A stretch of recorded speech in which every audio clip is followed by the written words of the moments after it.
मैं प्रभु को धन्यवाद करती हूँ कि एक इतना अच्छा सुंदर अवसर प्रभु ने दिया मेरा खुद का टेस्टिमनी शेयर करने के लिए, जो अनएक्सपेक्टेड था एंड बहुत खुशियों से था। तो मैं सबसे पहला प्रभु को ही थैंक्स कहूंगी, क्योंकि जो उनकी इच्छा में नहीं है वो हम नहीं कर सकते हैं। उसकी जो इच्छाएं रहती हैं वही वो हमारे लाइफ में पूरा करता है, क्योंकि एज वर्स है इसकी उनकी इच्छा को जानना हमारे लिए सबसे ज्यादा इम्पोर्टेंट है, और वो किया हमने। तो इसके लिए आज प्रभु हमारे लाइफ में अनएक्सपेक्टेड ब्लेसिंग्स का दरवाजा खोलता है, एंड मैं उसके लिए हमेशा प्रभु को थैंक्स करूंगी कि फेथफुल रहने के लिए मेरी हेल्प की हर सिचुएशन में एंड हर स्थिति में भी। तो मैं प्रभु के नामों को ही ऊंचा करूंगी, आगे भी वही मुझे स्ट्रॉन्ग बोल्ड एंड बोलते ना स्थिर खड़ा करने वाला वही एक परमेश्वर है।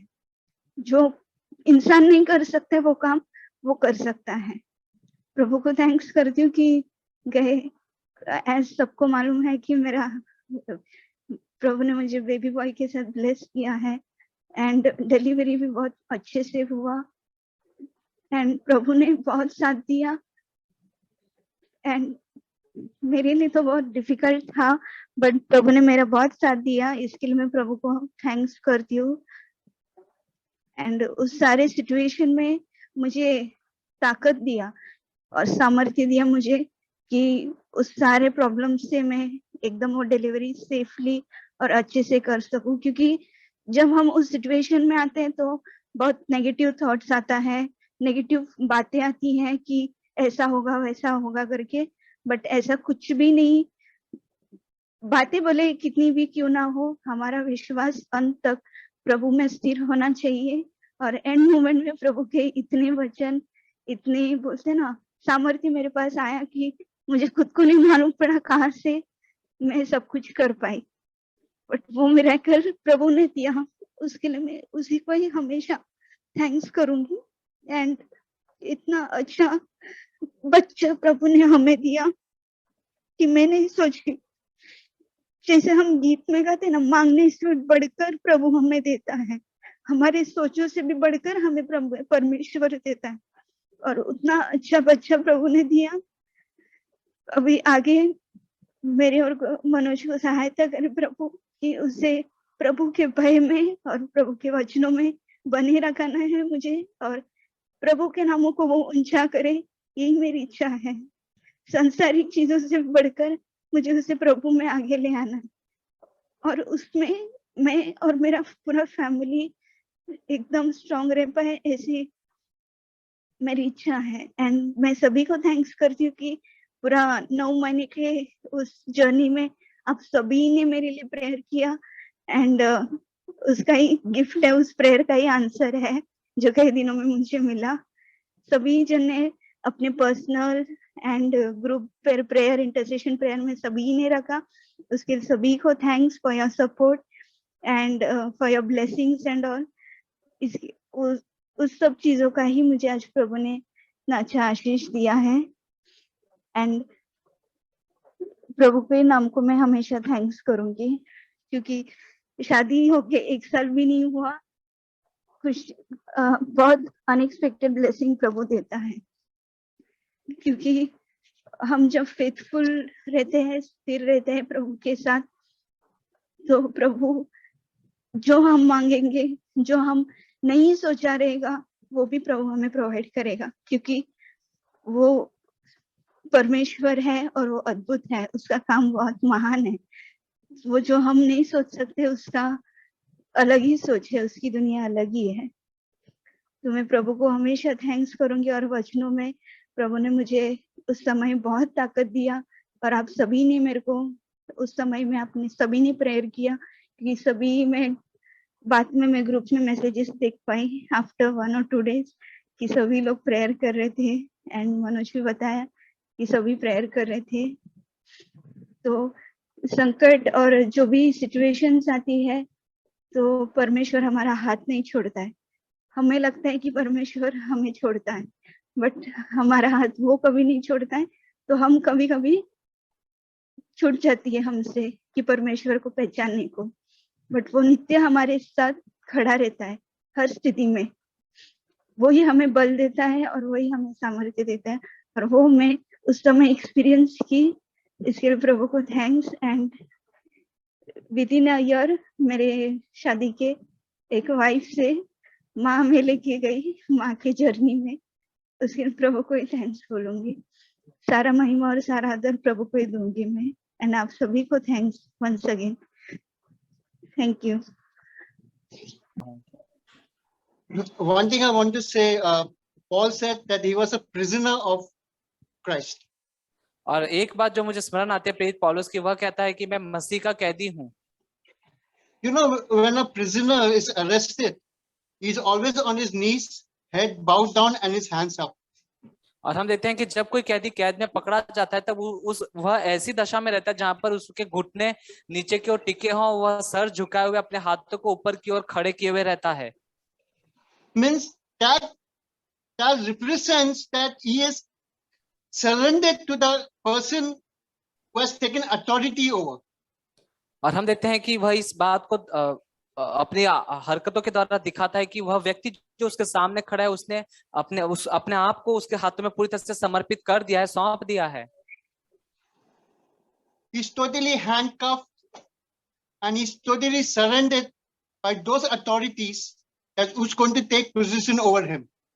और हम देखते हैं कि अपने हाथ ऊपर उठाकर वह इसलिए खड़े हो जाता है, हाथ उठाकर खड़े रखता है कि वह उसके ऊपर जो अधिकारी हैं उन सभी के हाथों में अपने आप को समर्पित कर देता है। I want to be that prisoner. मैं उस कैदी के समान बनना चाहता हूँ। Completely surrendered. पूरी तरह से समर्पित हो जाऊं। It's truly that unless we don't surrender ourselves completely to the Lord, Lord's mighty mercy and grace won't come upon us. और यह बात सच और बिल्कुल मानने जैसी है कि जब तक हम पूरी तरह से अपना जीवन प्रभु के हाथों में समर्पित नहीं करेंगे, तब तक प्रभु की जो अद्भुत दया है, करुणा है, उसका अनुग्रह हमारे जीवन पर नहीं आएगा। I want to be like that prisoner, completely down on my knees, my head right bowed down to the ground, face touching the ground, with my hands up. Lord, here I am. और मैं उस कैदी के समान पूरी तरह से बन जाना चाहता हूँ, जहां पर मेरे घुटने पूरी तरह से नीचे की ओर टिके हों और मैं अपने सर को झुकाए, अपने हाथों को उठाकर प्रभु के सामने कहूं कि प्रभु मैं यहाँ पर हूँ। Because even there are some keys that I keep holding right back. और क्योंकि वहां पर कुछ चाबियां हो सकती है जिसे मैं अपने पास रखकर छोड़ सकता हूँ। I said there are some keys that I have still holding back. कि कुछ चाबियां हो सकती है जिसे अभी मैं अपने पास पकड़ कर रख रहा हूँ। हो सकती नहीं है। There are some keys that I still have holding back. और कुछ चाबियां अभी भी मेरे पास हैं जिसे मैंने अब तक नहीं दी है। So, listening to this message, I want to say, I want to surrender to the Lord as a complete prisoner. और जैसे कि मैं आज के इस वचन को सुन रहा हूँ, मैं उस कैदी के समान बनना चाहता हूँ कि पूरी तरह से मैं सारी बातों को प्रभु के हाथों में सौंप सकूं। Amen. God bless you all. आमीन। प्रभु आप सभी को आशीष करें। I don't want to teach, but just to share my testimony of giving my life to the Lord. मैं कुछ सिखाना नहीं चाहता, लेकिन मैं अपने विषय की गवाही देना चाहता हूँ कि अपने आप को परमेश्वर को समर्पित करूं। So before I come to Christ, यीशु मसीह में आने से पहले I was so much interested in movies. और मैं बहुत ज्यादा रुचि रखता था फिल्मों को देखने में। My ambition was to become a filmmaker. Filmmaker. और मेरी ऐसी इच्छा थी कि मैं फिल्म का जो निर्देशक, जो बनाने वाला होता है, वो बनूं। So I watch all the movies, first day, first show and everything. तो सारे जो मूवीज होती थी उसका पहला शो हर बार मैं देखता था। So after that I came to the Lord. और उसके बाद मैं यीशु मसीह में आया। So even after I come to the Lord in the initial days, और जब मैं नया परमेश्वर में यीशु में आया था, my ambition was to become like a Sundar Pichai. Sundar Pichai, the CEO of Google. तो तब मेरा ऐसा विचार है कि मैं जो गूगल का जो सीईओ उसके समान बनूं। So I wanted to achieve something. तो मुझे कुछ ना कुछ अपने जीवन में पाना था। So I motivate myself. मैंने खुद को अपने आप को प्रोत्साहन दिया I spend my energy for that. और मैंने अपना बहुत सारा जोश उसमें लगा दिया, I spend my time for that अपना समय दे दिया, because I value that. क्योंकि मैं उसको मूल्य समझता था। My eyes, my spiritual eyes were blinded. मेरे आत्मिक आंखें बंद की गई थी। So one day I tasted the love of Jesus. और एक दिन मैंने परमेश्वर के प्रेम को चखा I started reading Bible. और मैं बाइबल का अध्ययन करने लगा God is starts opening my spiritual eyes. और परमेश्वर मेरे आत्मिक आंखों को खोलने लगा। I got to understand which is more valuable. और तब मेरे को समझ में आया कि क्या चीज ज्यादा मूल्य रखती है। So previously my ambition was in this world like a CEO of Google. और पहला मेरा उद्देश्य ये था कि जैसा सीईओ इस संसार में होता है वैसा कुछ बनूं। But God now made me servant of Him. लेकिन आज परमेश्वर ने मुझे उसका नीचे लाया है। So it depends on what we value the most. और ये इस पर निर्भर होता है कि हम किसको ज्यादा मूल्य देते हैं। So now my ambition is to please God and want to spend my time which will last eternal. और मैं अब चाहता हूँ कि परमेश्वर को खुश करूं और वो समय पर अपना ज्यादा समय दूं जो अनंत काल तक रहेगा। That's what Paul exhort the Ephesians saying, since the time is too small, so make the most use of the time. और जैसे इफिसियों को पौलुस के प्रोत्साहन करके कहता है कि समय बहुत कम है तो उस समय का तुम पूरा उपयोग करो। Now I think if I want to spend some time, is it value anything eternally? अब मैं सोचता हूँ कि जो अगर मैं अपना समय कुछ बिताऊंगा तो वो क्या अनंत काल तक ठहरेगा। So that's what God achieved in my life. और Thank you. यही कुछ परमेश्वर ने मेरे जीवन में प्रकट किया है। जो भी ब्रदर मैथ्यू ने शेयरिंग किया whatever brother Matthew has shared with us, बहुत ही प्रोत्साहन भरा था। it was very encouraging. और मैं देखता हूँ कि मैं भी इस तरह से जीवन जीना चाहता हूँ। And I saw that even I want to live that kind of life. एक वचन मुझे मेरा थॉट में आ रहा था। And one verse was coming to me. पहला इतिहास दूसरा इतिहास 16 उसका 9 में। 2 Chronicles 9:16. सिस्टर में इंग्लिश में बोलो। उसका 9 16:9 2 Corinthians 16 verse 9, and it says, "For the eyes of the Lord move to and fro throughout the earth, that he may strongly support those whose heart is completely his." यहाँ पर लिखा है कि परमेश्वर उस व्यक्ति को सपोर्ट करना चाहता है जिसका हृदय माइंड ने जिसका हृदय कंप्लीटली उसको समर्पित है। Here it says that God wants to support the person whose heart, not mind, but whose heart is completely turned towards God. मतलब इसके अगर हम इसको ऑपोजिट जब सोचेंगे जिसका हृदय कंप्लीटली समर्पित नहीं है यीशु परमेश्वर को, परमेश्वर उसको सपोर्ट भी नहीं करेगा।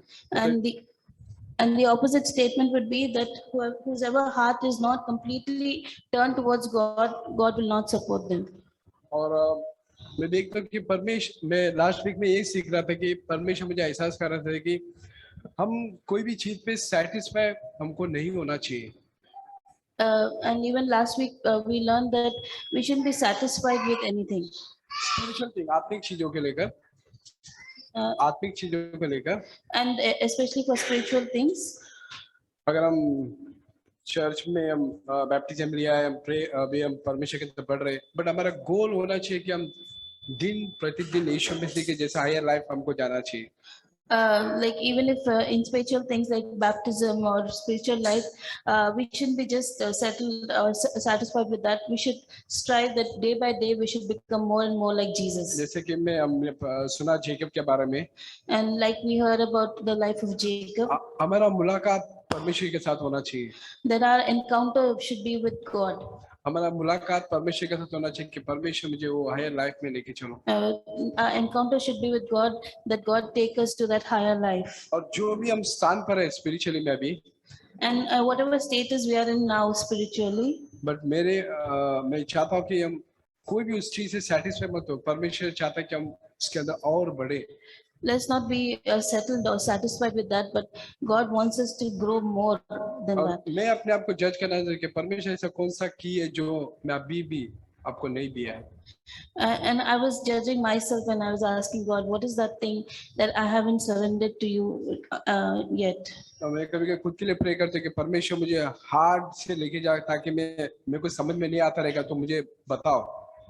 And I prayed that God, you take me through fire because I can't understand and I want you to tell me. तो हम उस चीज से सैटिस्फाई मत हो कि जो इस स्टेज पर मैं पहुंचना चाहता हूँ कि परमेश्वर मैं अपना हृदय कंप्लीटली परमेश्वर को दे दूं। And let's not be satisfied with just that. Let's pray that God, I want to surrender my full life, full heart to you. मैं परमेश्वर को धन्यवाद करती हूँ कि ऐसा वचन सुनने के लिए मिला। And I want to thank God that God gave us the opportunity to hear such a word. Amen. Amen. हम सब प्रभु की ओर देखेंगे। Let's all look to God. इस तरह मैं इस प्रभु भोज के बारे में सोच रहा था, एक वचन प्रभु मुझे मेरे दिल में डाला। And I was thinking, as I was thinking about the Lord's table, God put a verse in my heart. तो रोमन्स 5:12 उन्हीं को किताब 5 और 12 वचन से आगे। Romans chapter 5, verse 12 onwards. So Kiran can read Romeo को किताब 5 और 12 वचन से। इसीलिए जैसा एक मनुष्य के द्वारा पाप जगत में आया और पाप के द्वारा मृत्यु आई और इस रीति से मृत्यु सब मनुष्य में फैल गई क्योंकि सबने पाप किया। बस सो यहाँ पर ये वचन हमें हमारा हालत बताती है कि ये आदम के बारे में बताती है। So here this word describes our situation and about Adam. तो बाइबल कहते हैं कि एक मनुष्य के द्वारा पाप आया And the Bible tells us that through one man sin entered. और उस पाप के द्वारा मृत्यु आई And because of sin, death has entered. और वो मृत्यु सारी मनुष्य के ऊपर राज कर रहा था। And that death was ruling over all the people. मैं सोच रहा था कि अगर आदम ने पाप किया है तो मैं कहाँ पर हूँ। So I was thinking, if Adam sinned, then why should I suffer? आदम उस वक्त जिंदा था लेकिन मैं किधर हूँ। Yeah, Adam was alive at that time, then where was I? आदम ने पाप किया लेकिन उस वक्त में मेरा जन्म नहीं हुआ था, लेकिन मैं कहाँ पर हूँ। Adam was there at that time, but that time I wasn't born. But where was I? यूब्रिस 7 में भी लिखा है, जब मेल्किसेदक अब्राहम को मिला वो लेवी को 10वां हिस्सा लेते से, वहां पर भी कहता है कि वो लेवी है, वो अब्राहम की उसके शरीर के अंदर एक खून में था वो। In Hebrews, it again describes about when Melchizedek gave his tenth to Abraham. It was as if the Levite was giving his tenth to God because the Levites were present in Abraham's body. So उसी तरह जब Adam ने पाप किया, मैं उसकी खून में हूँ। And the same way, when Adam was sinning in the beginning, I was inside Adam's blood. तो हमारे अंदर सवाल उठता है कि उसने पाप किया, हमने तो नहीं किया। So we may question that Adam sinned, I didn't sin. एक एग्जांपल बताना चाहता हूँ। मैं कई बार काम पे जाते समय एक शर्ट पहनते समय भूल जाता हूँ कि कौन सा बटन कहाँ लगाना है। Many times when I have to get ready to go for work, when I'm buttoning my shirt, I forget which button and which buttonhole. अब देखा जाएगा तो सारी buttons अपने अपने जगह पे हैं। Right now, if you see, all the buttons are properly buttoned up. कल्पना करो अगर एक बटन मैंने गलत जगह पे बटाया, just imagine if one button is messed up, is not proper, और सारी अपना जगह से हट जाएगा, then all the other rest of the buttons will be messed up. उसी तरह जब एडम ने पाप किया है, मैं उसकी खून में हूँ, तो उसी तरह उसकी जो पाप के स्वभाव मेरे अंदर भी थी। In the same way, when Adam sinned, I was inside Adam's blood, and even I got that sin inside me. मैं सोचता था कि अरे कौन सी बटन गलत जगह पे, कौन सी बटन गलत जगह पे लगा है, लेकिन सारी बटन की कोई गलत जगह पे नहीं था, लेकिन एक ही के कारण था सारे जगह बदल गया।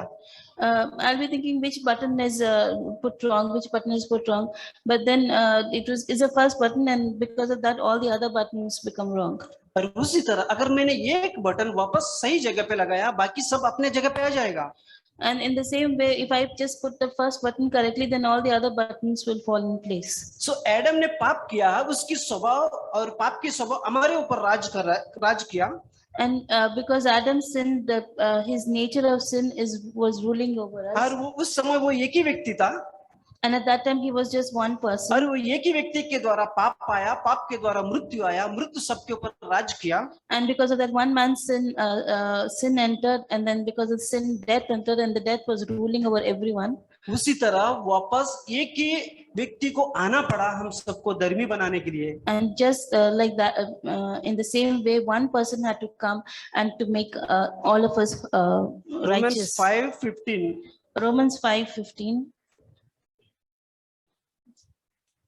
पर जैसा अपराध की दशा में वैसा ही अनुग्रह के वरदान की नहीं, पर क्योंकि जब एक मनुष्य अपराध से बहुत लोग मरे, तो परमेश्वर का अनुग्रह और उसको जो दान एक मनुष्य के अर्थात यीशु मसीह के अनुग्रह से हुआ, बहुत से लोगों पर अवश्य की अधिकाई से हुआ. तो यहाँ पर लिखा है कि आदम के द्वारा जो पाप और मृत्यु और जो सबके ऊपर राज करा, उसी तरह एक ही व्यक्ति जो यीशु मसीह जो परमेश्वर के दान था, तो उसी के द्वारा हमें कृपा अनुग्रह मिली है और इसके साथ जीवन भी मिली है.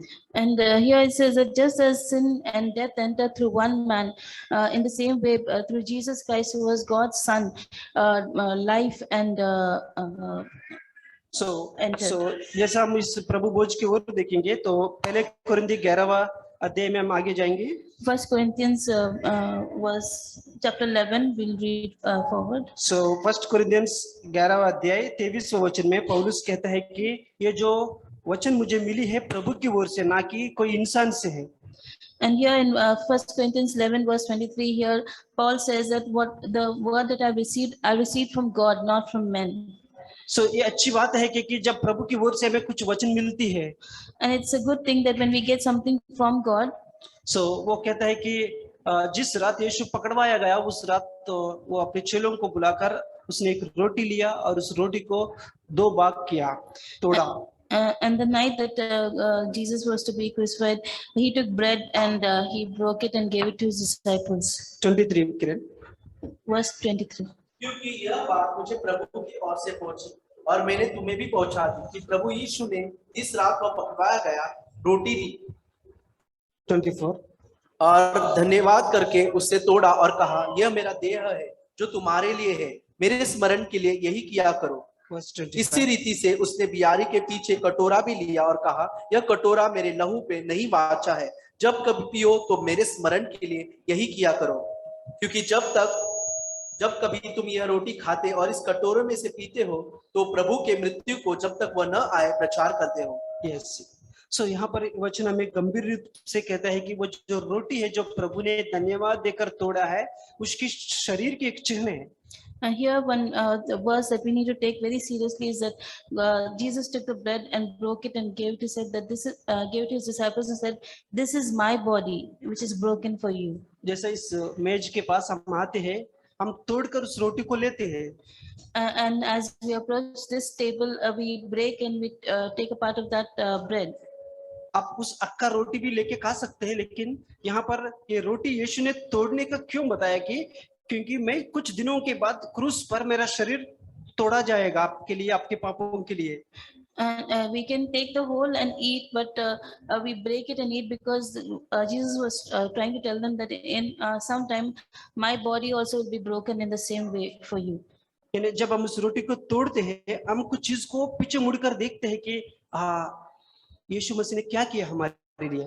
When we break of this bread and partake in it, then we can look back and remember that how Jesus was crucified on the cross for us. So ये जो रोटी उस शरीर की चिन्ह है. So the bread is signifies the body. और असलियत में वो शरीर नहीं है.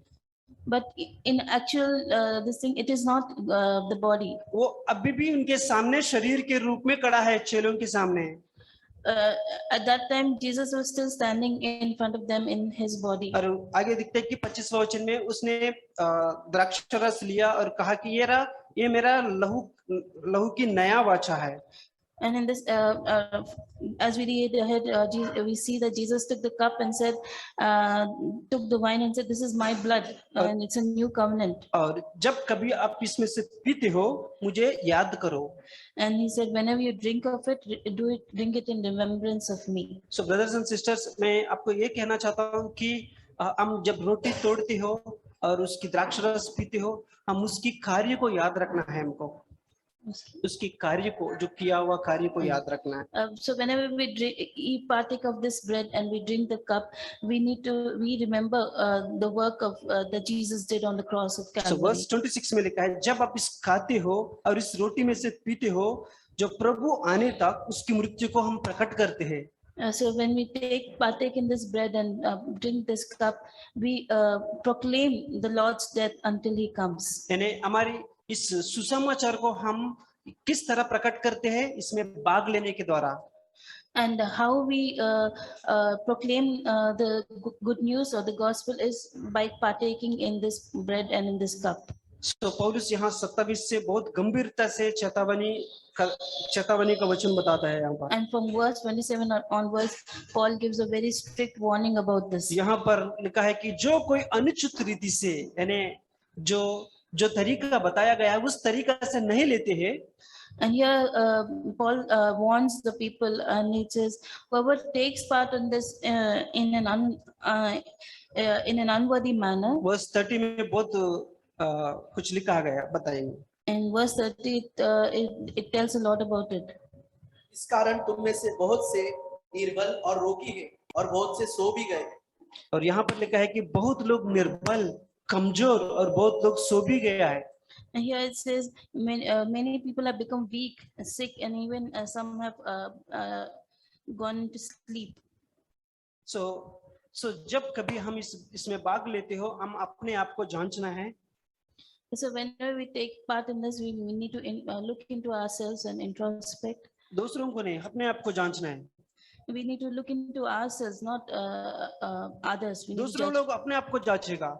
Let the others judge themselves. We need to judge ourselves. आपका और मेरा काम है, मुझे अपने आप को जांचना है। My work and your work is to judge ourselves. So इसको बहुत गंभीरता से लेना है हमें। So we need to take it in utmost seriousness. So हम कुछ समय के लिए हम आंख बंद करेंगे। So we will close our eyes for some time.